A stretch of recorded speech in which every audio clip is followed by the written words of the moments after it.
Donc, bonsoir tout le monde.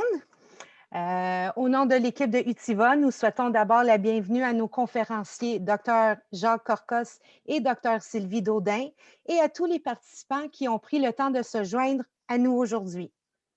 UTIVA est une entreprise axée sur la prévention des infections urinaires. Je m'appelle Nathalie Gréco et je suis votre animatrice pour la soirée. Les deux cofondateurs d'UTIVA, Derek et Faraz, participent également à l'appel et vous remercient de vous être joints à nous. La présentation elle-même dure 30 minutes, 15 minutes par conférencier, suivi de 30 minutes pour les questions et réponses.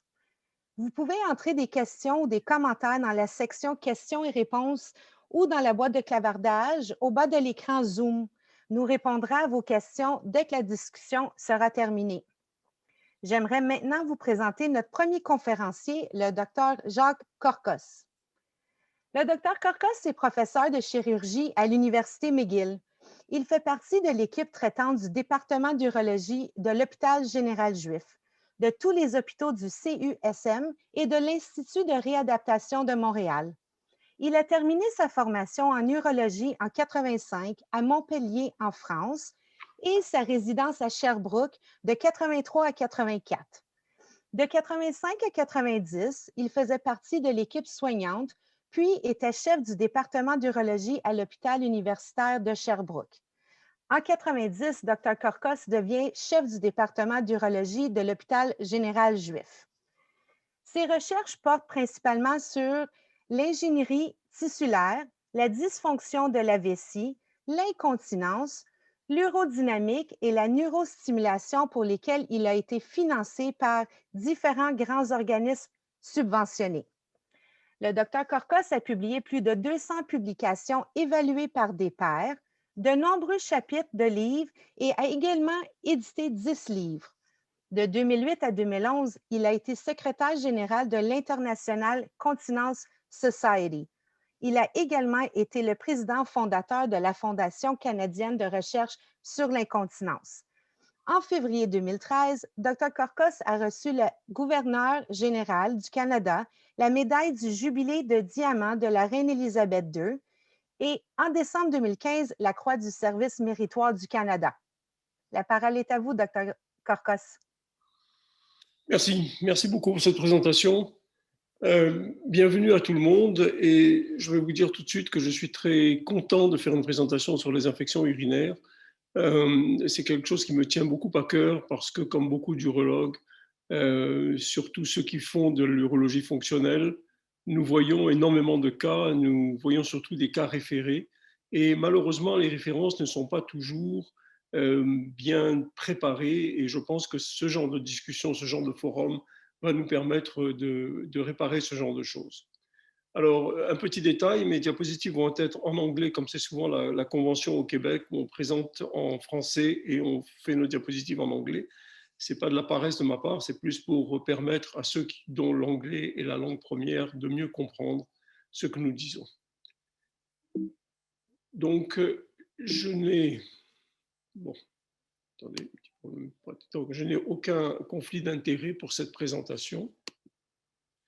Je vais baser ma présentation aujourd'hui sur les guides de pratique de l'association canadienne et américaine qui ont été publiés il n'y a pas très longtemps, il y a un peu plus d'un an maintenant. Et ces guides de pratique ont été écrits par un panel d'Américains et de Canadiens, dont beaucoup d'entre eux, beaucoup des Canadiens sont des membres de l'association d'urologie du Canada et également de l'association d'urodynamique américaine.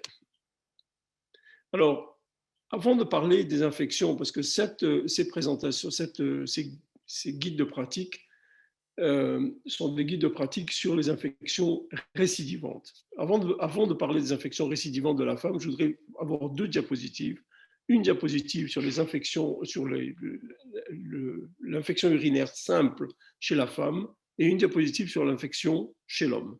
Parce que je pense que c'est très important de commencer par clarifier des choses qui sont très importantes. Donc, l'infection urinaire simple chez la femme. Simple, ça veut dire sans fièvre, patiente se présente, brûlure, gêne, fréquence urinaire et quelquefois de l'hématurie macroscopique. Donc, présentation hyper commune, je suis certain que tous en voient plusieurs fois par semaine. Ce qu'il faut faire chez cette femme, il faut compléter l'histoire en détail pour être sûr que ce n'est pas un problème de récidive, que c'est vraiment une infection qui survient de façon précise dans le temps. Nous n'avons besoin d'aucun test. Il n'est pas nécessaire de faire de culture d'urine s'il n'y a pas de récidive, s'il s'agit d'une infection qui arrive une fois de temps en temps. Et par contre, s'il y a de l'hématurie, on recommande éventuellement de faire une analyse, une culture d'urine, mais c'est quand même un facteur un peu aggravant. Et il vaut mieux qu'on soit sûr quand même du germe que l'on va traiter. Au point de vue du traitement, il y a 3 options qui sont proposées par les guides de pratique en général des infections urinaires, pas ceux dont on va parler, mais en général. C'est soit l'utilisation du nitrofurantoin, c'est-à-dire au Québec, ça s'appelle Macrobid, donc 100 mg 2 fois par jour pendant 7 jours, soit l'utilisation de l'association TMP-SMX, donc le Septra, double force, le Septra DS 2 fois par jour, également pour 7 jours, ou la phosphomycine, le monurol, un sachet de monurol. Alors, le temps de traitement peut varier. On recommande de donner 3 jours ou avec un maximum de 7 jours. Ça dépend de la pratique de chacun et des croyances de chacun. Il n'y a pas de religion là-dessus. Le temps de traitement, personnellement, je donne 3 jours de traitement quand j'utilise le nitrofurantoin ou le Septra et un seul sachet de monurol quand j'utilise. Donc ça, c'est pour l'infection simple chez la femme. L'infection chez l'homme. Alors là, il y a une petite cloche qui sonne. Attention, il n'y a pas d'infection simple chez l'homme. Ça n'existe pas. Un homme qui fait une infection urinaire, quel que soit son âge, ça n'a rien à voir avec une infection simple chez la femme. C'est qu'il se passe quelque chose. Donc, il vous faut une culture d'urine absolument. Excuse me, Dr. Korkus? Yes. I'm just going to pause you because we're getting messages that people can't see your slides. So can you share your screen again? We'll try it again. We've had this issue before. So if you can remove, and start it again.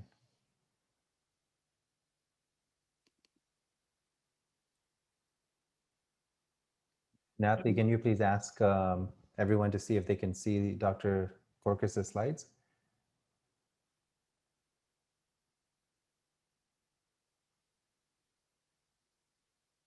Okay, perfect. Sorry, Dr. Korkus, please go ahead. No problem. Donc, donc, il faut évidemment faire un examen, etc. Mais il faut absolument une culture d'urine. Le traitement est un traitement de 7 à 10 jours en utilisant les mêmes antibiotiques que chez la femme. On ne fait pas de traitement court, même quand vous utilisez la phosphomycine, c'est-à-dire le monurol. On donne 3 grammes tous les 2 ou 3 jours et on donne 3 doses consécutives pour couvrir 6 à 9 jours. Donc, c'est vraiment un traitement beaucoup plus long et ces patients ont tous besoin d'une évaluation urologique. Donc, infection urinaire chez l'homme, il faut les traiter, il faut les référer. Maintenant, nous allons passer aux infections récurrentes chez la femme. Et donc là, je vais me reporter à ce que les guides de pratique nous recommandent, le guide de pratique conjoint CUA et AUA nous recommandent. Alors, je vais parler de 4 choses, les symptômes paradoxaux, la prescription d'antibiotiques, la prescription non antibiotique et la vaccination. Mais ce n'est pas la vaccination Covid, soyez rassurés, je ne vais pas me lancer là-dedans. Alors, de quoi s'agit-il quand on parle de symptômes paradoxaux? Il s'agit de ce papier qui a été publié il y a maintenant une couple d'années, qui est extrêmement intéressant et qui démontre ce que vous vivez régulièrement avec vos patientes qui viennent vous dire « j'ai des symptômes d'infection urinaire » et qui décrivent exactement les symptômes d'infection urinaire. Vous faites une culture d'urine, la culture revient négative. Vous faites une culture, une analyse, tout revient négatif. Et ce papier a démontré qu'en faisant une recherche beaucoup plus précise avec des quantifications PCR, qu'on était capable de démontrer que la grande majorité de ces femmes avaient véritablement une infection, mais que elles n'apparaissaient pas sur les cultures. Donc, souvent, on dit aux patientes, si les cultures sont négatives, vous n'avez pas une infection. Malheureusement, la science nous dit qu'on a tort de dire ça. Donc, souvent, quand les symptômes sont vraiment typiques, il faut traiter les patientes avec des antibiotiques, même si les cultures sont négatives. Je pense que c'est un point extrêmement important dans notre pratique et j'insiste là-dessus. Alors, que nous disent les guides de pratique? Au niveau de l'évaluation, chez la femme, encore une fois, qui présente des infections récidivantes, il recommande que le clinicien doit réaliser une histoire et une examination, et un examen de tous les patients.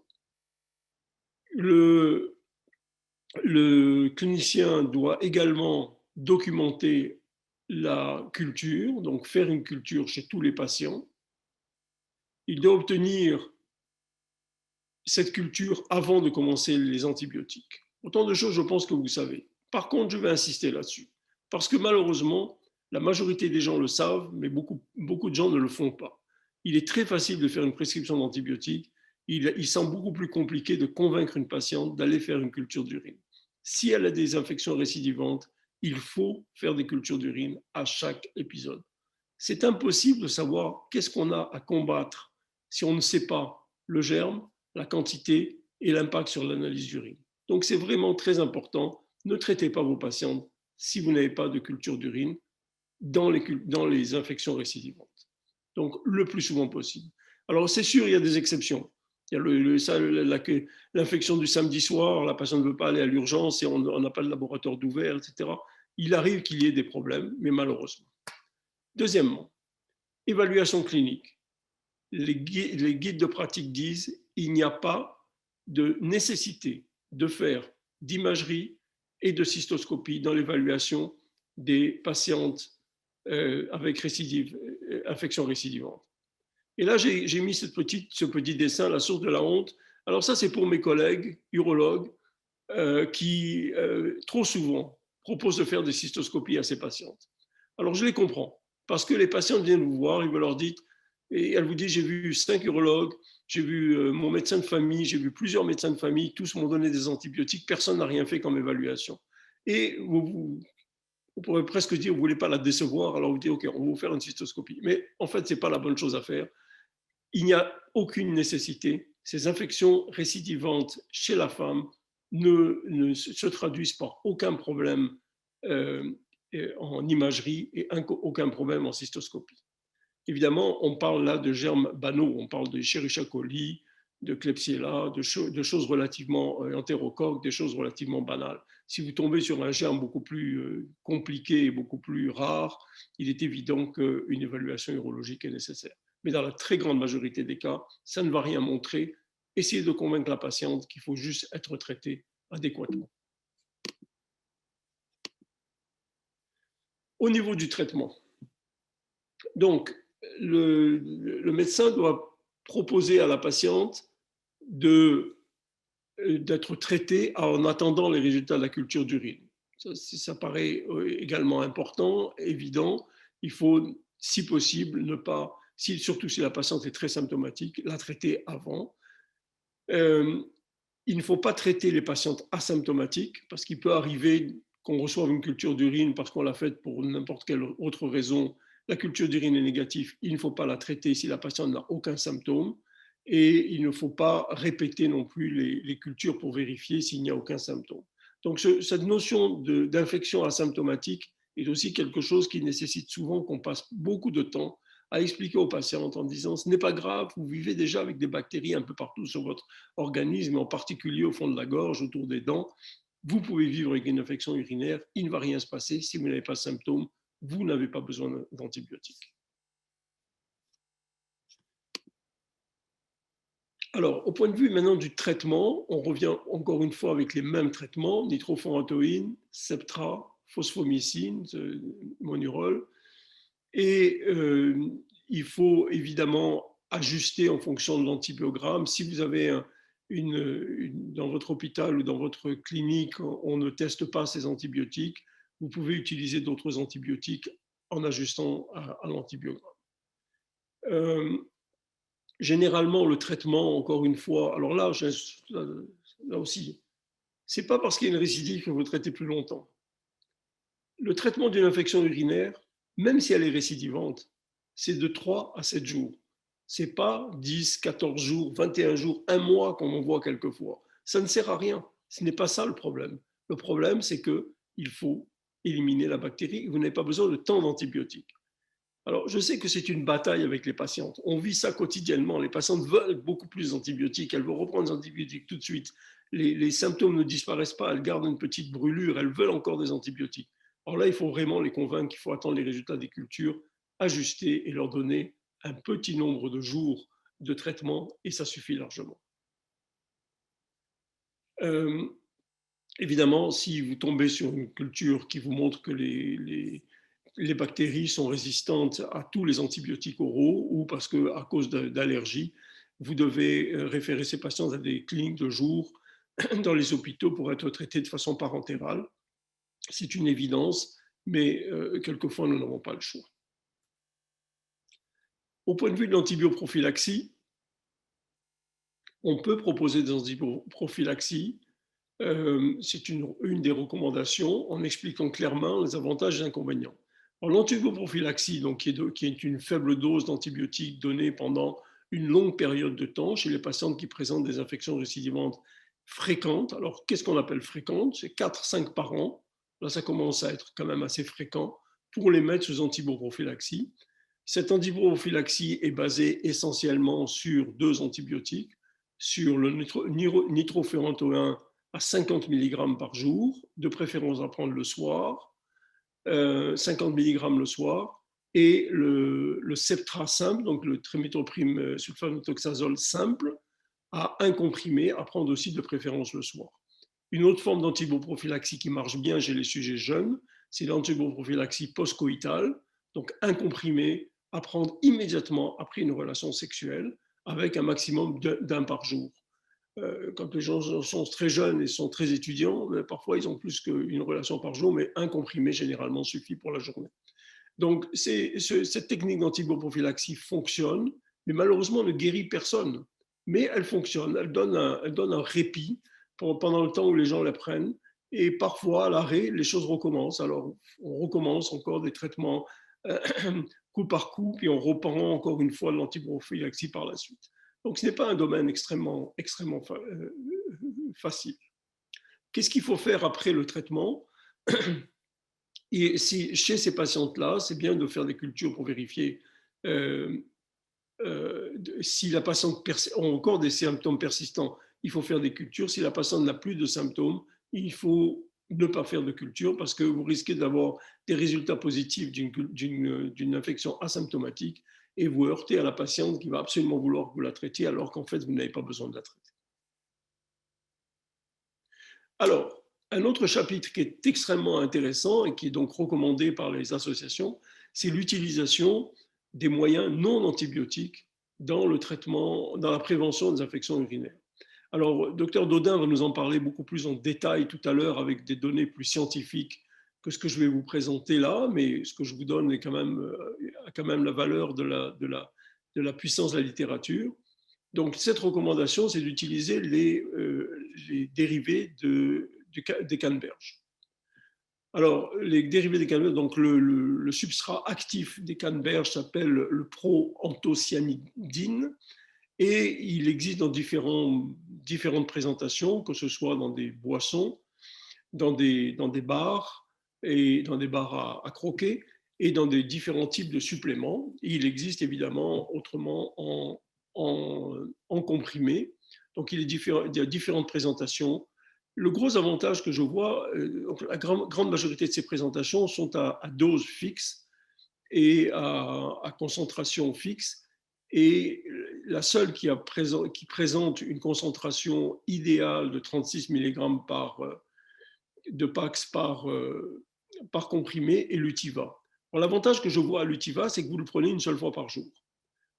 Les autres comprimés qui sont dans le commerce doivent être pris plusieurs fois par jour, 3 ou 4 fois par jour pour maintenir un niveau sérique et un niveau urinaire surtout efficace.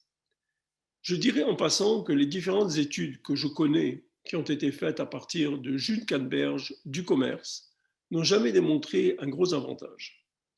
La concentration dans le jus de canneberge est de loin pas assez élevée pour permettre d'atteindre des concentrations efficaces.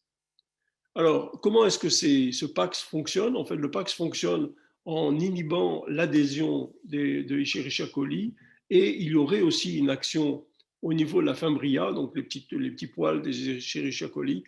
Il aurait une action en empêchant la synthèse de ces fimbria et donc en diminuant l'adhésion. Donc, il a une action qui, d'après les papiers qui sont cités ici, pourrait être comparable à l'antibioprophylaxie dont on parlait, donc un comprimé d'antibiotiques par jour. Ça pourrait être tout à fait comparable. Ça n'a jamais été comparé tête à tête, mais il semblerait que ce soit comparable. Et ça vaudrait la peine de l'utiliser en prophylaxie, donc un comprimé d'un médicament tout à fait inoffensif, d'un produit naturel tout à fait inoffensif. Alors, est-ce que ça fonctionne? Évidemment, c'est le plus important. Alors, il existe une méta-analyse, une revue de méta-analyse qui a été faite il y a 2 ans, qui a démontré que il y avait 7 essais comparatifs qui ont démontré contre placebo, donc qui ont démontré que le risque d'infection urinaire diminuait de 26% chez les patients prenant des extraits de canneberge à des doses variables, parce que malheureusement, la littérature n'est pas extrêmement uniforme, mais avec des doses variables, mais c'était toujours les doses les plus élevées qui étaient les plus efficaces. Malheureusement, les études ne sont pas des grandes études. Les 2 plus grosses avaient seulement 300 patients, ce qui n'est évidemment pas suffisant pour tirer des conclusions absolument évidentes. Et on attend des nouvelles études. Je pense que le docteur Dodin va nous parler de ça un peu plus loin. Donc, voilà ce que je voulais vous dire sur les infections récidivantes. Pour terminer, une petite diapositive sur les infections et les cathéters. Je voudrais que, pour ceux qui font de la gériatrie en particulier, ceux qui sont confrontés à ce problème des patients qui font des cathétérismes intermittents ou, a fortiori, qui ont un cathéter à demeure, il faut bien comprendre qu'un cathéter à demeure est une source d'infection automatique que généralement, en 2 semaines, 100% des patients porteurs de cathéter sont infectés, mais bien entendu, la très grande majorité d'entre eux ne sont pas symptomatiques et il ne faut pas les traiter. Il ne faut pas absolument accepter de les traiter juste à cause de l'odeur, juste à cause de la couleur de l'urine. Il faut convaincre les patients qui ont un cathéter de boire énormément parce que ça aide à nettoyer la vessie et d'éviter la multiplication, parce qu'on n'y arrivera pas si vous avez un cathéter qui est un corps étranger. Traiter un corps étranger avec des antibiotiques n'est pas très efficace. Donc, à moins que le patient n'ait vraiment de la fièvre, des spasmes ou des symptômes vraiment majeurs ou de l'hématurie, en général, on ne traite pas les patients avec des cathéters. Que dire sur les vaccins? Là, beaucoup d'intérêt sur les vaccins. Il y a 2 types de vaccins. Les vaccins que l'on trouve en Europe actuellement, qui sont ces vaccins testés par les Suisses, donc 3 compagnies suisses qui ont mis au point des vaccins contre l'infection récidivante chez la femme. Et malheureusement, on peut dire les études ne sont pas encore concluantes et ne sont pas sur le marché. Il existe par contre un vaccin qui existe au Canada, qui est vendu au Canada, qui est l'Uromune. Il est vendu par une compagnie, enfin les droits ont été achetés par la compagnie Redleaf, qu'on connaît bien en urologie, et qui est un vaccin d'origine espagnole, qui nous a été présenté à plusieurs reprises sans qu'on le voit encore arriver sur le marché. Et en fait, la raison pour laquelle il n'est pas encore sur le marché, c'est qu'il y a une étude assez importante et intéressante qui est en cours à Kingston, là où mon collègue Curtis Nichol travaille. C'est un des spécialistes de la prostatite et des infections urinaires. Et c'est lui qui est le maître d'œuvre de cette étude. Je sais que l'étude est terminée maintenant, nous attendons les résultats et j'espère que ce vaccin pourra être mis en circulation très rapidement parce que l'efficacité, d'après ce que j'ai entendu sur les résultats préliminaires, l'efficacité est très intéressante, surtout chez la femme jeune. Donc voilà ce que je voulais vous dire sur les vaccins. Merci de votre attention et puis je vais répondre aux questions après la présentation du Dr Dodin. Merci beaucoup.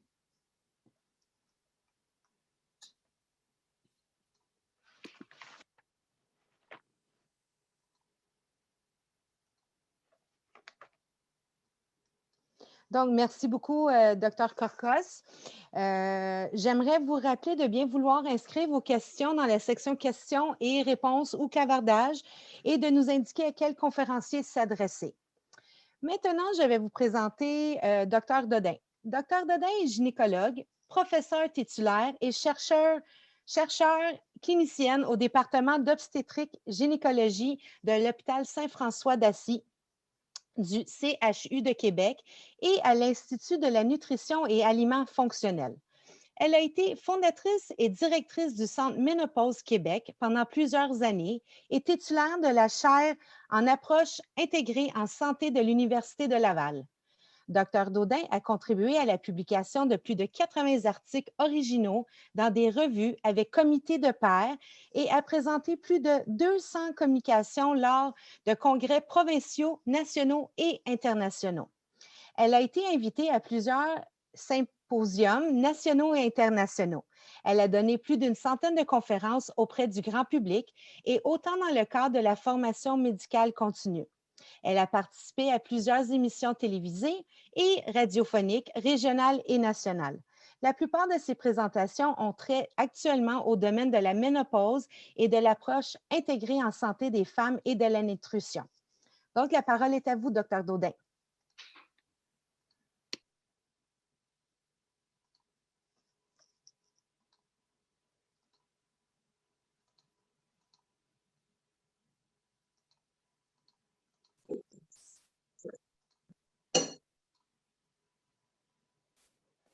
Docteur Dodin, il faut enlever le micro. You have to unmute. Docteur Dodin. Oui, oui, ça y est, ça y est, ça y est. OK. Je m'excuse. Je reprends, je suis désolée. Pas de problème. Je comprends pas. Attendez, ça ne sera pas long. Donnez-moi une seconde. Alors, je recommence. Je suis désolée, je suis le docteur Dodin. Je voudrais remercier d'abord le docteur Korkos parce que j'ai trouvé sa présentation très instructive. J'ai appris beaucoup de choses et je pense que il pourra aussi. C'est correct, vous m'entendez? Oui. C'est correct? Est-ce que vous m'entendez? Oui. OK. Parce qu'il y a du bruit derrière. Est-ce que c'est correct?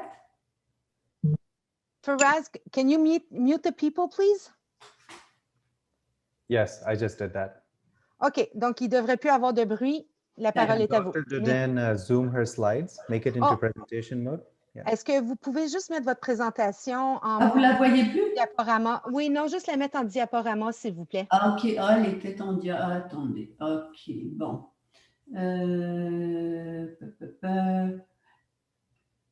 Comment ça, vous l'avez plus? Ah, ce ne sera pas long, je ne sais pas ce qui se passe. Docteur Dodin, on a votre présentation, il faut juste la mettre en diaporama. C'est ça, mais moi je ne la vois plus. Je ne sais pas ce qui s'est passé. Bah mince, mon PowerPoint, je la vois plus. Excusez-moi là, OK. Moi je ne la vois plus, ma présentation, je ne comprends pas ce qui se passe. Attendez, laissez-moi. Faraz, she doesn't see her presentation. Can you help us out? Maybe you know where it's hiding?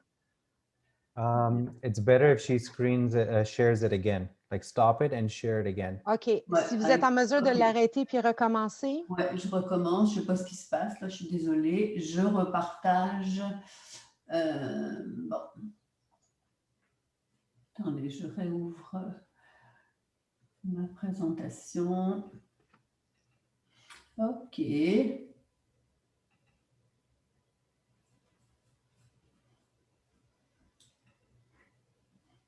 Là, vous la voyez ou pas? Share screen? Non. Ah, je ne sais pas ce qui se passe. Évidemment, c'est toujours... Attendez. Je m'excuse, là, je ne sais pas ce qui se passe.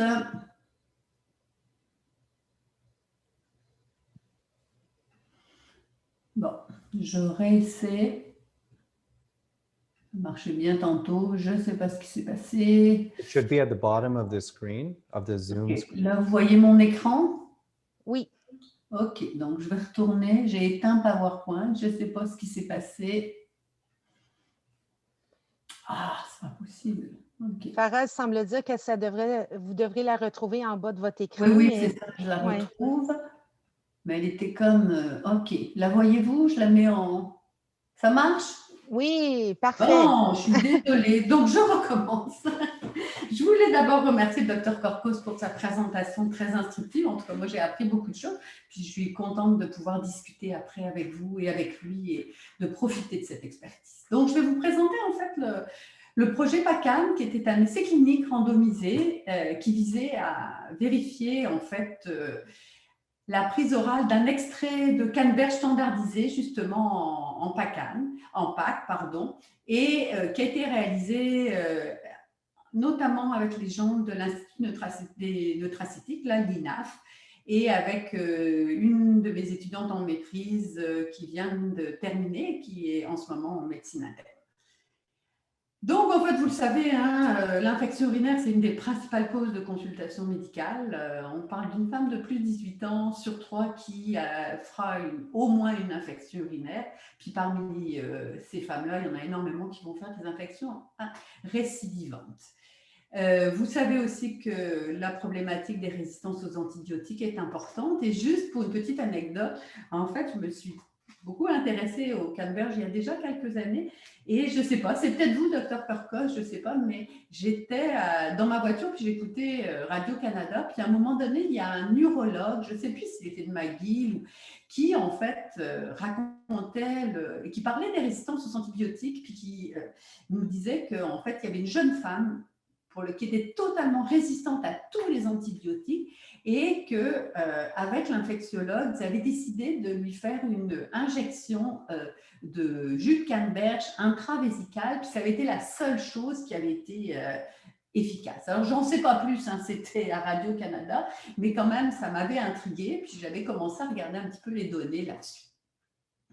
Donc, un peu ce que disait le docteur Korkos, les essais cliniques sont quand même assez discordants. Si on regarde un peu les revues systématiques et les méta-analyses, souvent les études manquent d'observance, la puissance statistique, donc les tailles d'échantillons sont insuffisantes, et bien souvent, il y avait très peu d'études dans lesquelles on standardisait les doses de PACAN.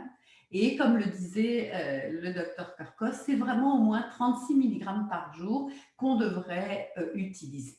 Donc, quand en fait on a commencé l'étude, il y avait comme produit de santé naturelle, vous savez que Santé Canada en fait donne un NPN, un numéro de produit de santé naturelle aux produits de santé naturelle qu'il reconnaît, et il n'y avait pas de produits concentrés à 36 mg par jour, il y avait juste des comprimés à 2 mg, puis ils ne demandaient pas la standardisation des comprimés. Donc, vous avez sur le marché, avec encore beaucoup de produits qui ont un NPN et qui finalement contiennent des toutes petites doses de canneberge, puis souvent des doses qui ne sont pas standardisées. Donc, en fait, on a réalisé un essai clinique randomisé à double aveugle et on a enregistré le protocole qui a été publié en 2018 dans BMC Urologie. Et c'est sûr que les lignes directrices n'étaient pas publiées, donc celles que vous a présentées le docteur Korkos. Donc, nous, on s'est basé sur des lignes directrices un peu plus anciennes et surtout sur celles de la SOGC, la Société des obstétriciens gynécologues du Canada. L'objectif principal était vraiment d'évaluer chez les femmes qui étaient sexuellement actives, qui avaient des infections urinaires à répétition, l'efficacité donc d'un extrait de canneberge standardisé à 37 mg de PAC, et on l'a comparé à une dose contrôle. On avait décidé de ne pas prendre de groupe de placebo parce qu'on voulait comparer aux doses qui étaient à l'époque disponibles par Santé Canada, qui étaient rarement et qui étaient autour de 1 mg 2 fois par jour. Et c'était pour la prévention des nouvelles infections urinaires symptomatiques durant une période de suivi de 24 semaines, donc de 6 semaines. Vous voyez, je vous rappelle rapidement les critères d'inclusion. Donc, les femmes devaient être sexuellement actives de 18 ans et plus et devaient présenter des infections urinaires récidivantes. Donc, elles devaient présenter 2 infections ou plus dans les derniers 6 mois ou 3 infections urinaires ou plus dans la dernière année. Évidemment, elle ne devait pas prendre de suppléments de canneberge, de polyphénol ou d'autres oxydants dans les 2 dernières semaines. Et vous voyez les critères d'exclusion qui sont classiques en fait. Les anomalies ou de la chirurgie du tractus urogénital, l'insuffisance rénale, les troubles de malabsorption, etc. Et comment on définissait l'infection urinaire récidivante? Il fallait que ces infections soient diagnostiquées par un médecin avec une prise d'antibiotiques.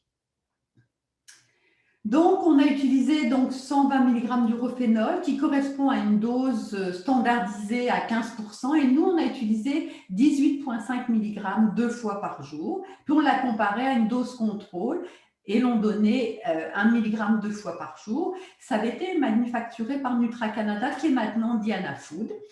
Et les capsules étaient dans des contenants opaques, et on a de nouveau validé, les concentrations avaient été validées d'une part par Nutra-Canada au début de l'étude, et nous, on s'est assuré de valider de nouveau les concentrations à l'INAF par une technique, en fait, qui est la technique standardisée reconnue. Donc, comme ça se fait, on a fait une randomisation dissimulée, générée par ordinateur et par bloc de 10, et toutes les investigations cliniques, les laboratoires, les collectes et analyses de données étaient à l'aveugle.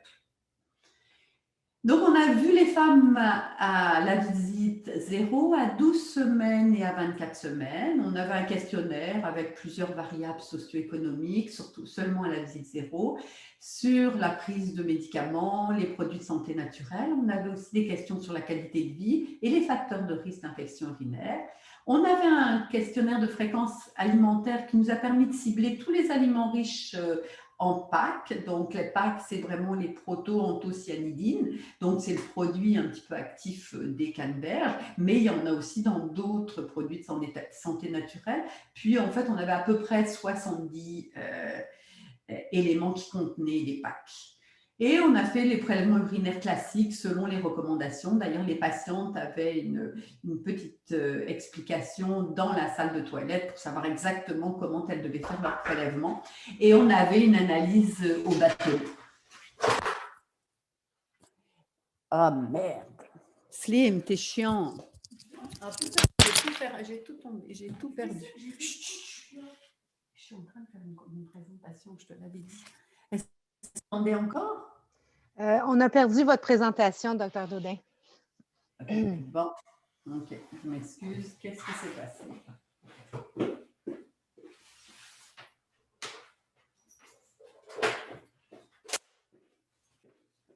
Parce qu'elle est sur le... Vous ne voyez plus la présentation?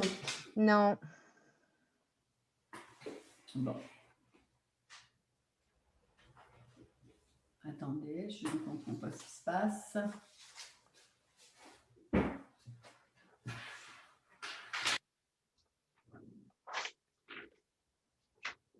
Je ne comprends pas ce qui s'est passé. Attendez, je vais recommencer le...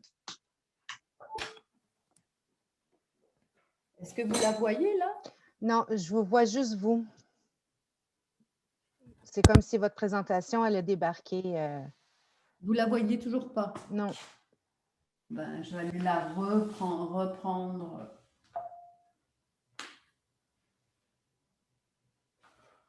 Je sais pas ce qui se passe. Alors.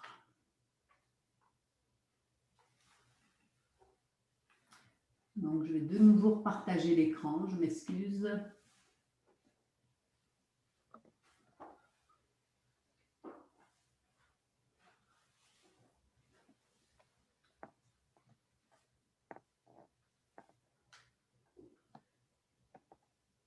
Est-ce que vous voyez mon écran là? Non, je vois juste vous, je ne vois pas votre écran.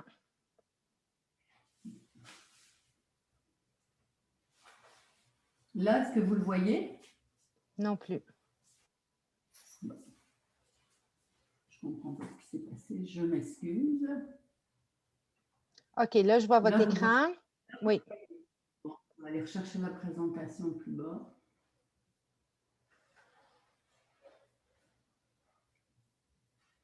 Je ne comprends pas, c'est que mon grand écran, en fait, ne marche plus. Je ne sais pas ce qui s'est passé. Je m'excuse.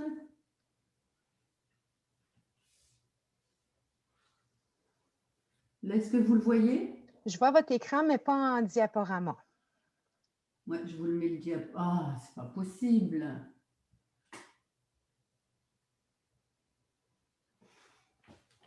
Bon, je sais pas ce qui se passe. Ça sera pas long, ça c'est quoi?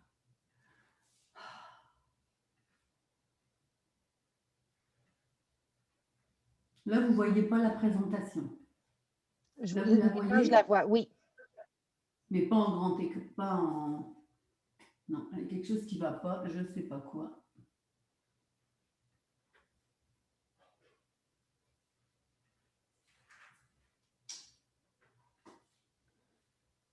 Non, il ne veut pas me mettre... Voilà. Non, il ne veut pas me mettre en grand écran. Je suis désolée, là, je ne sais pas ce qui se passe. Prenez votre temps. C'est très désagréable.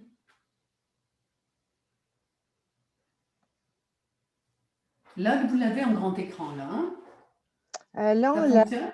à grand écran. Par contre, on voit toutes les fiches en dessous.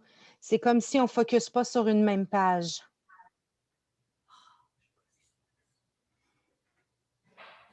Il s'est passé quelque chose, je ne sais pas. Donc là, vous voyez... Faraz, are you there?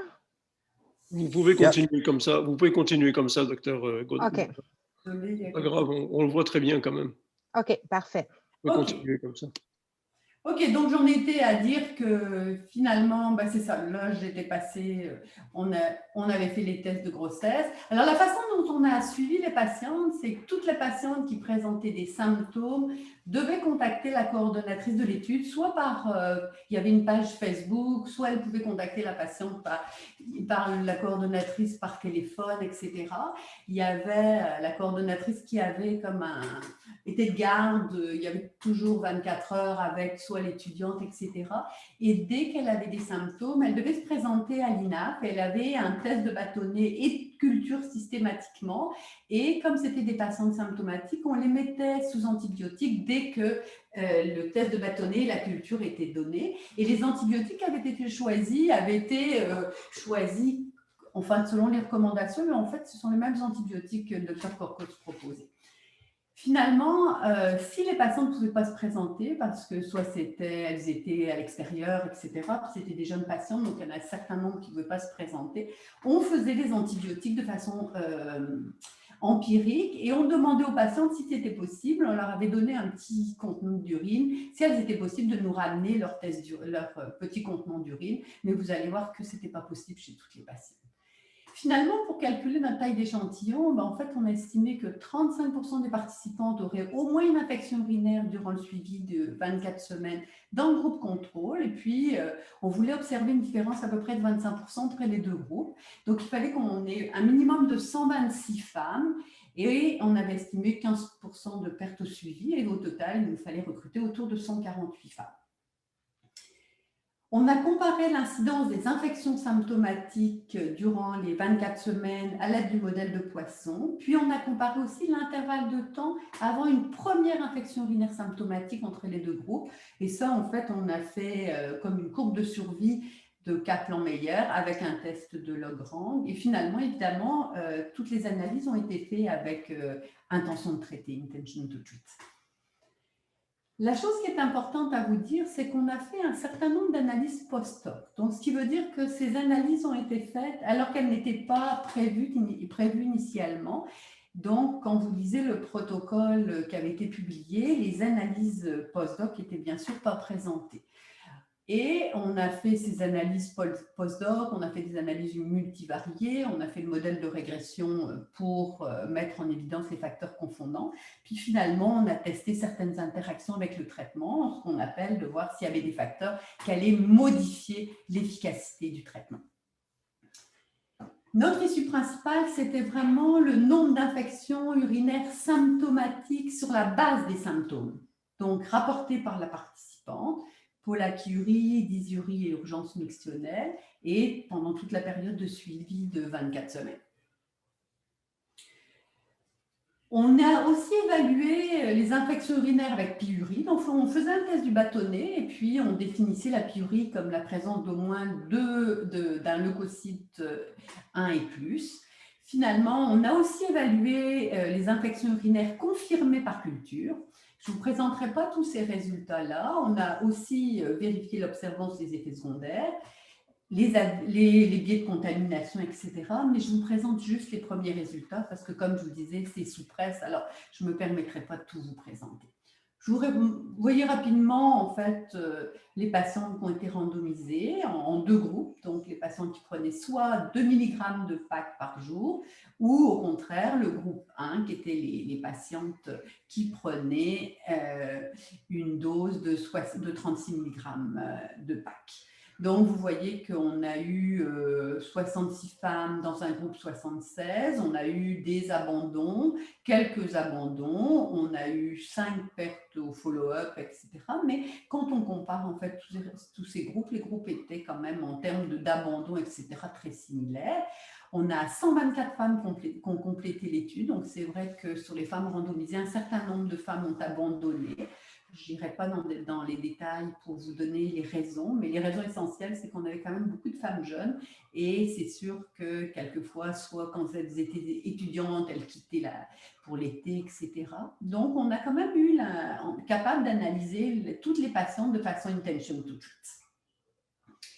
Donc, vous voyez, si on regarde un petit peu les caractéristiques en fait démographiques des patientes, vous voyez par groupe, vous voyez qu'en fait les femmes différaient en termes d'âge, que ce soit l'âge présenté de façon en moyenne ou les sous-groupes. Vous voyez qu'il y avait une différence significative dans les 2 groupes. Les femmes qui prenaient des doses plus élevées étaient plus jeunes que les femmes qui ont eu une dose beaucoup plus faible contrôle.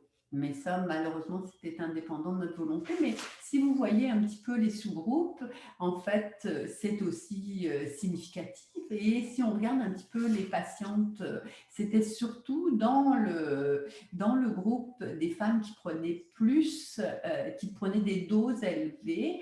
On avait en fait plus de femmes qui étaient jeunes. Donc ça, c'était un petit peu notre problématique, mais vous allez voir qu'on a ajusté pour tout ça. Là, vous ne voyez pas très bien, c'est tout l'ensemble des autres variables qu'on a testées. Aucune variable n'était significativement différente dans les 2 groupes. Alors, si on regarde un peu les premiers résultats, donc l'incidence des infections symptomatiques à 24 semaines, si on regarde pour l'ensemble des groupes, donc si on compare le groupe contrôle avec le groupe traitement, vous voyez qu'en fait, il y a une diminution de 24% de l'incidence des infections urinaires, mais vous voyez que finalement, c'est quand même intéressant sur le plan clinique, donc cliniquement intéressante, mais la valeur P n'atteignait pas la valeur significative de 0.005, d'accord? Donc, ça, c'était notre résultat pour les infections urinaires symptomatiques quand on prenait tout l'ensemble des 2 groupes. Et la même chose, quand on regardait un petit peu, comme je vous ai expliqué, les analyses de Kaplan-Meier qui nous permettaient de voir est-ce que les femmes qui étaient dans le groupe qui prenaient des hautes doses de PAC, est-ce que leur première infection survenait plus tardivement? Et là non plus, vous voyez qu'il y a une tendance, on semble voir que les femmes qui prenaient des doses plus élevées d'extrait de canneberge avaient une tendance à faire leur première infection urinaire plus tardivement, mais là encore, la différence n'était pas significative.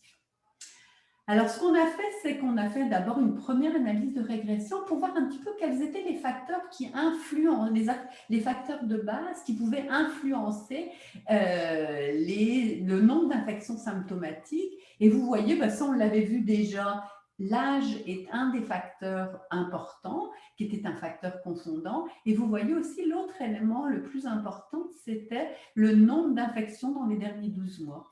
Et ce qu'on observait, c'est que quand on divisait les patientes entre celles qui avaient comme moins de 5 infections dans la dernière année versus les patientes qui avaient plus d'infections, plus de 5 infections dans les derniers 12 mois avant l'entrée dans l'étude, vous voyez qu'il y avait une différence significative. Donc, ces facteurs-là ont été rentrés dans le modèle de régression dans l'analyse de régression de Poisson. Et ce qu'on observe, c'est, si vous voulez, je pense, l'élément intéressant dans cette étude, c'est qu'on regarde les résultats chez les femmes qui avaient moins de 5 infections dans la dernière année. On voit que chez ces femmes-là, en fait, il y a une réduction de 43% qui est significative cette fois sur le plan statistique des infections urinaires à répétition, avec des infections symptomatiques, alors que chez les femmes qui avaient fait plus que de 5 infections dans la dernière année, on n'observait pas cet effet. Donc, en conclusion, ce qu'on observait, c'est qu'une dose élevée d'un extrait de canneberge était associée à une réduction de 24% du nombre d'infections urinaires symptomatiques, réduction qui a un certain intérêt clinique, mais qui n'était pas significative sur le plan statistique. Mais finalement, cette dose élevée pourrait réduire le nombre d'infections urinaires symptomatiques récurrentes chez les femmes qui avaient moins de 5 infections, donc qui avaient entre 2 à 4 infections dans la dernière année. On a une excellente observance, puis très très peu d'effets secondaires.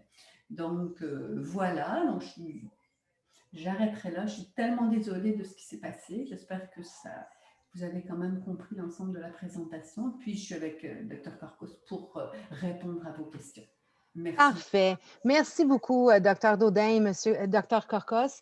Donc, avant de continuer, on a reçu énormément de questions et on va essayer de répondre au plus de questions possibles. Donc, si vous êtes d'accord, on va continuer jusqu'à 6h45. Est-ce que ça vous va, Dr Daudin, Dr Corcos? Oui, pas de problème pour vous moi. Vous pouvez rester avec nous? Parfait. Pas de problème. Génial. Donc, je vais y aller avec la première question qui est adressée à vous, Dr Corcos. C'est concernant le traitement chez l'homme. On retrouve les mêmes options thérapeutiques que chez la femme, mais une durée plus longue. Qu'en est-il du macrobide? Comme c'est un antibiotique qui n'atteint pas les tissus plus profonds, il existe un risque de complications en prostatite. Est-ce que ça fait du macrobide une alternative à ne pas privilégier versus Monurol ou Septra chez l'homme? C'est une excellente question. Je ne suis pas sûr que je suis capable de répondre parce que la question, ce dont je parlais, c'est une infection urinaire. Est-ce que toutes les infections urinaires chez l'homme s'accompagnent d'une prostatite? C'est là où je ne suis pas capable de répondre. Généralement, lorsque une prostatite existe, il y a de la fièvre. Il y a des symptômes urinaires plus marqués, syndrome obstructif, le toucher rectal est douloureux, ce qui n'est pas toujours le cas dans les infections urinaires. Ce dont je parlais, c'était une infection urinaire simple, entre guillemets. Encore une fois, il n'existe pas l'infection urinaire simple. Mais c'est l'homme qui se présente une infection urinaire. Donc, on peut l'utiliser. Je pense qu'on peut utiliser du macrobide qui reste un excellent antibiotique. Et les recommandations, généralement, sont de traiter 7 jours. Maintenant, c'est sûr, quand on a une suspicion de prostatite, si le patient présente avec de la fièvre, se présente avec des douleurs au toucher rectal, il faut traiter plus longtemps. Et à ce moment-là, on privilège un antibiotique à bonne pénétration, que ce soit du triméthoprim, sulfaméthoxazole, ou bien une quinolone, qui est généralement l'antibiotique de référence quand on a une suspicion de prostatite. Parfait. Merci. J'ai une question pour Dr Daudin. Est-ce que c'est vrai que les packs extraits des pelures de canneberge seraient insolubles, donc moins efficaces? Donc, la méthode d'extraction des packs importerait. D'où viendraient les packs dans Utiva?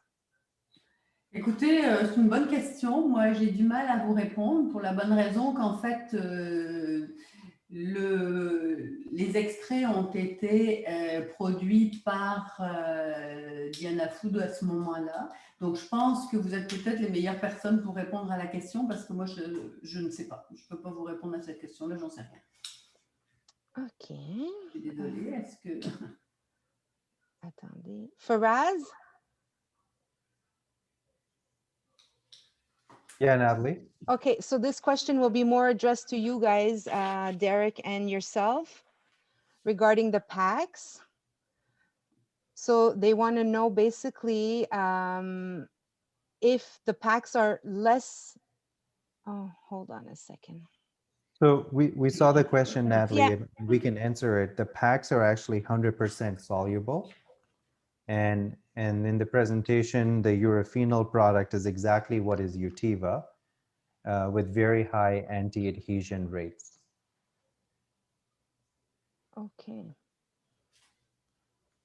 I can give you the full answer. So Utiva is made from local made cranberries from packs extracted from the juice, pulp, and skin. These are 100% soluble and measured through a scientific method such as DMAC-A2 to ensure we have 36 milligrams of packs based on the content that Dr. Korkus and even Dr. Dode spoke about. If there's any other questions, we can answer on this separately as well. Okay. Thanks, So Natalie. it's exactly the same product, isn't it? It's exactly the one in the study, yes. Okay, fine. OK. Fait qu'on va passer à une autre question. Dr. Korkos, elle est adressée à vous. Pouvez-vous spécifier chez la femme enceinte qui est asymptomatique et que sa culture d'urine revient positive, est-ce qu'on traite ou non? Peut-être que c'est le docteur Dodin qui devrait répondre à cette question, parce que je ne fais pas d'obstétrique personnellement, mais je vois des patientes enceintes. Écoutez, c'est toujours l'éternelle question, y a-t-il un risque à traiter les femmes enceintes? Encore une fois, là, il faut changer d'antibiotique, ça dépend si vous êtes dans le premier trimestre, ça dépend si vous êtes à la fin de la grossesse. Si vous êtes après le premier trimestre, je pense qu'on peut utiliser les mêmes antibiotiques sans aucun problème. Dans le premier trimestre, il est évident qu'on privilégie les antibiotiques à base de pénicilline, d'ampicilline et de choses comme ça, ces antibiotiques que l'on sait safe pour le fœtus. Est-ce qu'il faut traiter la femme asymptomatique? Écoutez, c'est difficile de répondre. Docteur Dodin, peut-être vous pouvez répondre à cette question plus que moi. Normalement, en fait, les recommandations sont de traiter les femmes enceintes avec bactéries asymptomatiques. Ça reste encore les recommandations actuelles. Merci. Merci. J'ai une autre question, c'est adressé à vous, Dr. Korkos, puis encore, si ce n'est pas à vous, gênez-vous pas pour le dire. Doit-on faire culture d'urine si l'analyse démontre des nitrites positifs chez les symptomatiques? Oui, c'est juste mal écrit, mais oui, je suis désolée. Écoutez, je vous dirais, il est assez rare de faire une analyse d'urine seule. Quand vous faites une analyse d'urine, ne serait-ce que pour ne pas multiplier les allées et venues de la patiente, c'est bien de demander les deux en même temps. Mais ça peut arriver qu'on fasse une analyse d'urine seule pour d'autres raisons et qu'on trouve des nitrites positifs. Mais vous allez retomber sur la même chose. Si la patiente est asymptomatique, ce n'est pas nécessaire de faire de culture d'urine parce que vous n'allez pas la traiter. Alors, est-ce que vous allez attendre qu'elle devienne, si elle devient symptomatique, vous allez la traiter? À ce moment-là, vous faites une culture d'urine si vous n'en avez pas déjà faite. Mais en général, le principe est le même. Quelle que soit la signature de l'infection, que ce soit sur la culture ou sur l'analyse, si la patiente est asymptomatique, ne les traitez pas. Et on voit beaucoup ça chez les personnes âgées, beaucoup. Et on a parfois la difficulté à les convaincre de ne pas être traitées, mais il ne faut pas les traiter. Est-ce que je peux juste faire un commentaire? Bien sûr. Il y a eu un très bon essai clinique qui a été publié il n'y a pas très longtemps, je pense que c'est dans New England, qui en fait suggérait que le fait juste d'augmenter de 500 millilitres la quantité d'eau quotidienne diminuait de façon très significative les infections urinaires. Donc, justement, style infection urinaire avec une pyurie ou avec... Et je pense que ça peut être aussi juste pratiquement très facile de faire ça et de suggérer aux patients qui sont asymptomatiques, mais chez qui, par exemple, on trouverait une pyurie, je ne sais pas ce que vous en pensez, Dr. Korkos, de leur dire, augmentez beaucoup votre quantité d'urine, puis si vous devenez symptomatique, là, on pourrait refaire le test. Tout à fait, je connais cette étude, en effet. C'est assez significatif d'augmenter la diurèse. Maintenant, le problème qu'on a, c'est souvent ces patients ont une vessie hyperactive, donc vous leur faites augmenter la diurèse, elles vont aller uriner plus souvent, elles vont se lever plus souvent la nuit, elles ne vont pas être contentes. Alors, on doit jongler un petit peu avec ça, mais c'est une façon simple de traiter. L'autre façon simple, c'est encore une fois de donner des extraits de canneberge pour éviter qu'elles ne deviennent symptomatiques. Vous n'allez pas les guérir avec canneberge, ça ne va pas les traiter, mais probablement que ça va les aider à ne pas devenir symptomatiques si la multiplication des bactéries se fait. Parfait. Merci. J'ai une question pour le Dr Daudin. Peut-on utiliser les PAC pour prévenir les récidives de prostatite? Écoutez, je pense qu'on se lance la balle. Oh, je suis désolée. Je ne suis pas urologue. Je ne suis pas une grande experte, mais je n'ai pas vu grand-chose, mais je n'ai pas fait la littérature là-dessus sur les prostatites puis l'utilisation des extraits de canneberge. Alors, je vais laisser le Dr Corcos parler parce que je connais bien la littérature chez les femmes, mais chez les hommes, je n'ai pas regardé trop ça sur les prostatites. Non, malheureusement, il n'y a rien là-dessus et c'est assez peu probable que ça aide de façon significative parce qu'il faut quand même une bonne pénétration sérique pour atteindre l'intérieur de la prostate et les micro-foyers infectieux de la prostate quand on parle de prostatite chronique infectieuse, ce qui est quand même assez rare, hein, il faut dire. Mais chez ces patients-là, ça pourrait éventuellement être intéressant, mais que je sache, l'action des PACS est essentiellement au niveau de l'urine, pas au niveau de leur taux sérique. Donc, je ne pense pas que ça aide beaucoup, mais encore une fois, il n'y a pas de science derrière ce que je vous dis. OK. Donc, j'ai une question pour vous, Dr Corcos. Quelqu'un dit, je viens de finir une analyse STAT chez les usagers en CHSLD et les infections urinaires se retrouvent parmi les plus importantes. Est-ce que c'est en lien avec le COVID et l'isolement? Ben, pour répondre à cette question, il faudra avoir la même analyse faite avant le Covid. C'est difficile de répondre. En CHSLD, enfin en centre d'hébergement en général, le taux d'infection est très élevé pour toutes les raisons que l'on connaît. La vidange se fait mal. Les patients sont souvent des patients âgés. Chez les hommes qui ont des problèmes prostatiques avec des rétentions, chez les femmes, des problèmes de vessie hyperactive, des problèmes multiples au niveau vésical, de prolapsus et de choses comme ça qui empêchent la vessie de se vider complètement. Je ne peux pas répondre si le Covid a quelque chose à voir avec l'augmentation, si on ne peut pas le comparer véritablement à une étude préalable, qui doit être difficile à faire parce que l'incidence des infections urinaires dans ces milieux de gériatriques est extrêmement élevée. Là. Donc, je pense que c'est difficile de prouver qu'il y a vraiment une différence à cause de l'isolement. OK. Moi, j'aurais peut-être juste une petite suggestion. Est-ce que le fait, justement, qu'actuellement, avec la COVID, les personnes âgées se lèvent moins, donc peut-être attendent plus avant d'aller uriner, peut-être qu'elles attendent plus longtemps pour avoir un petit peu d'eau à boire. Enfin, il y a peut-être beaucoup de facteurs qui pourraient aussi expliquer qu'on voit une augmentation des infections urinaires chez les personnes en CHSLD et parce que le personnel est peut-être moins disponible, etc., compte tenu de la COVID et des gens qui sont plus isolés. Je ne sais pas. Est-ce que ça pourrait expliquer? L'attention médicale a beaucoup changé quand même dans ces milieux-là, où on est tellement obnubilé par le Covid actuellement que tous les autres petits problèmes, entre guillemets, sont un petit peu abandonnés. Parfait, merci. J'ai une autre question pour vous, Dr Corcos. La valeur des crèmes vaginales chez les ménopausés. Alors, on va faire un petit coup de tennis, je vais le renvoyer à Dr Cotin. La valeur des crèmes vaginales dans l'infection urinaire. J'imagine que c'est dans les infections récidivantes. Que je sache, elles ne sont pas recommandées. Elles ne sont pas recommandées et il n'y a pas d'études qui nous montrent qu'elles sont bénéfiques chez les femmes.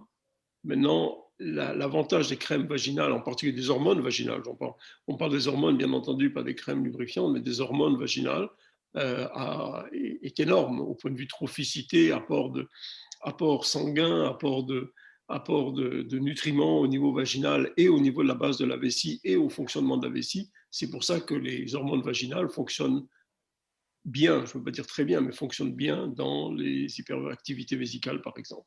Mais Dr Dodin va nous dire un peu ce qu'elle en pense au point. Oui, en fait, je suis d'accord avec. Mais par contre, quand on regarde un peu les résultats de la littérature, puis les infections urinaires à répétition, il y a les méta-analyses suggèrent vraiment quand même une réduction significative. On parle presque de 50% des infections urinaires à répétition chez les personnes âgées avec l'utilisation soit de crème, soit sous forme de comprimés d'œstrogènes locaux.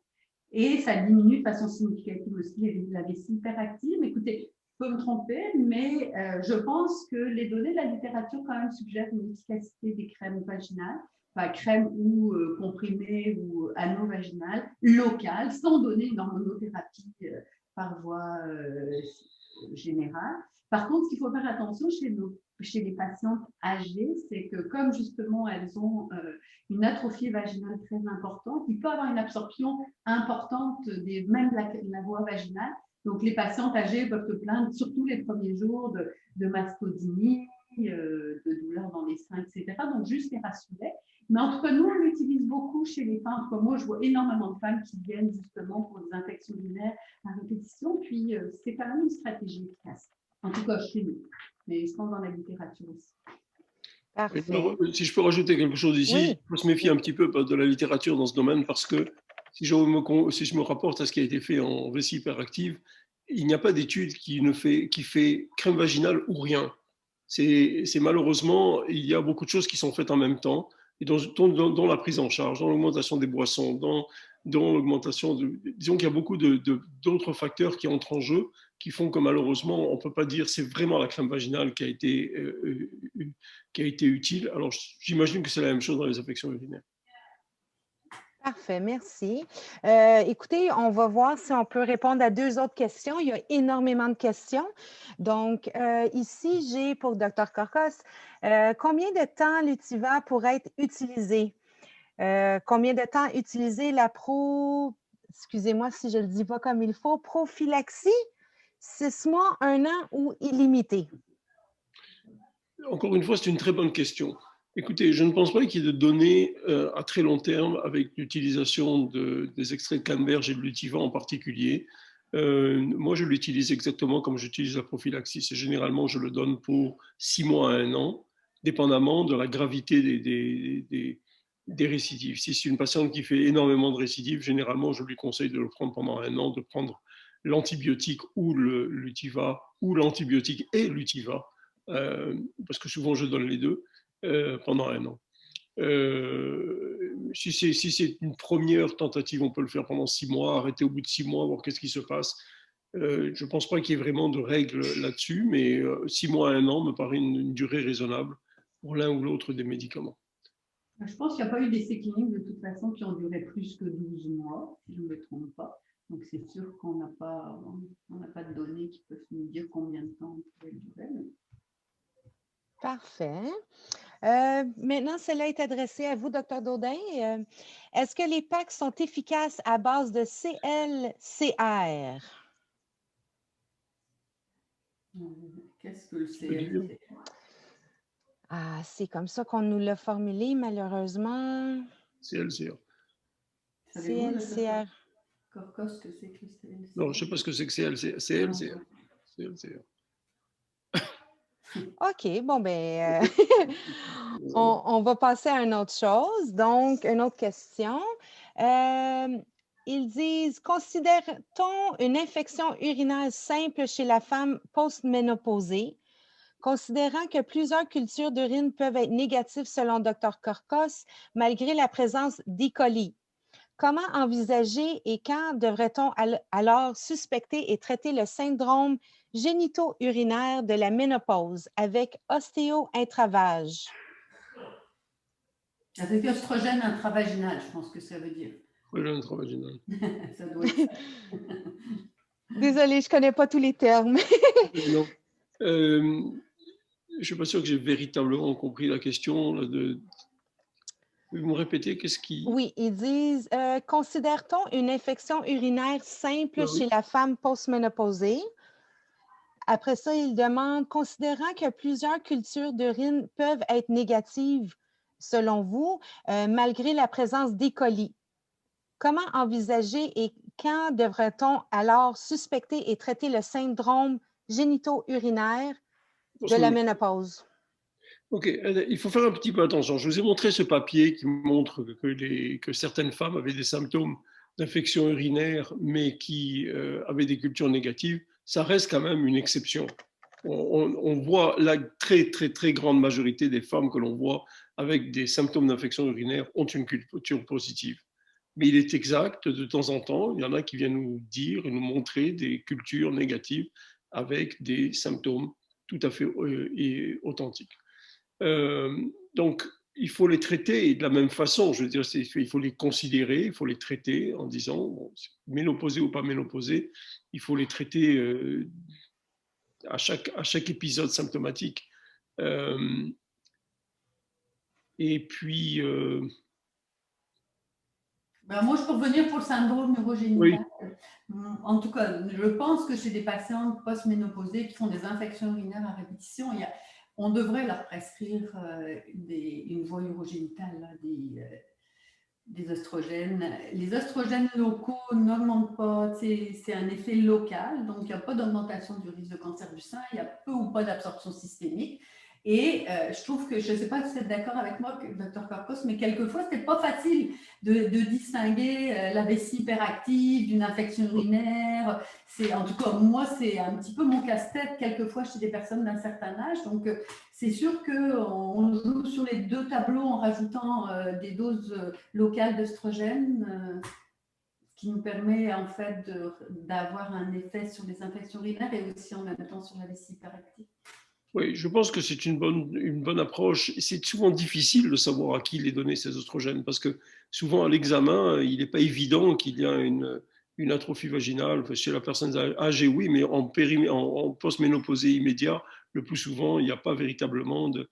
Donc c'est souvent difficile, il faut plus le baser sur disant, écoutez, ça ne peut pas véritablement vous faire du mal, ça peut apporter plus de trophicité, ça peut donner plus de circulation, essayez-le avec vos antibiotiques. Je pense que c'est une approche tout à fait justifiée. Parfait, merci. Donc, on arrive à la fin pour les questions pour vous, les docteurs. Donc, docteur Daudin, usage possible de PAC pour prévention de cystes non infectieuses Oh boy. De cystite interstitielle, ça doit oui! être... Exactement. Donc, est-ce que les PAC... Je ne pense pas, parce qu'en fait, je ne sais pas, le docteur Korkos me complétera, mais comme l'effet des PAC, c'est justement sur l'adhérence des bactéries, à mon avis, si c'est pour une cystite interstitielle, ce n'est pas du tout la même physiopathologie. Les cystites interstitielles, c'est vraiment un problème très, très différent. Donc, je pense que je n'ai pas vu d'études et je ne vois pas trop quel mécanisme les PAC pourraient agir sur la cystite interstitielle. Parfait. Donc, partagez-vous mon opinion? Bon, c'est vraiment, écoutez, le mécanisme d'action que l'on connaît, c'est vraiment l'adhérence des fimbria et l'adhérence des bactéries avec d'autres mécanismes. Et donc, il n'y a pas véritablement de bactéries, de théorie bactérienne connue et approuvée dans la cystite interstitielle. Je ne pense pas que ça ait une place pour ça.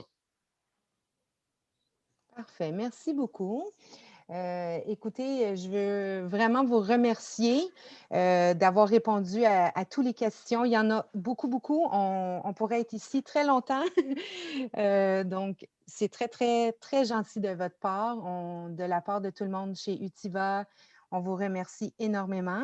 Là, j'ai 2 questions à répondre de la part du côté de la pharmacie. Donc, vous pouvez rester en ligne si vous voulez ou vous pouvez nous quitter. C'est à votre discrétion.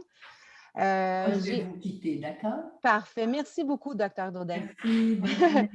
Bye-bye. Désolée, des petits problèmes techniques. Bonne journée. Aucun problème. Merci. Donc, j'ai eu une question qui dit savez-vous si le produit est couvert par les assurances privées ou la RAMQ? Donc, la question est non. Les produits sont en vente libre en magasin. Et suite à cette question-là, on me demande où est-ce qu'on trouve Utiva. Donc, c'est dans pas mal tous les pharmacies dans votre coin. Je vous dirais, je ne sais pas si je peux les nommer vraiment, mais c'est sûr qu'ils sont dans le rayon des condoms. Vous pouvez les trouver. Il va en avoir aussi au laboratoire. et il se retrouve, ben, je vais le dire, chez Family Prix, chez Jean Coutu, chez Brunet et chez Walmart. Donc, je crois qu'on a fait le tour de toutes les questions qu'on pouvait répondre dans le temps. On est arrivé à 18h45.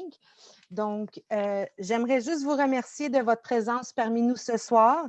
Pour de plus amples renseignements sur Utiva, vous pouvez communiquer avec nous au hcp@utivahealth.com. Merci beaucoup. Bonne soirée.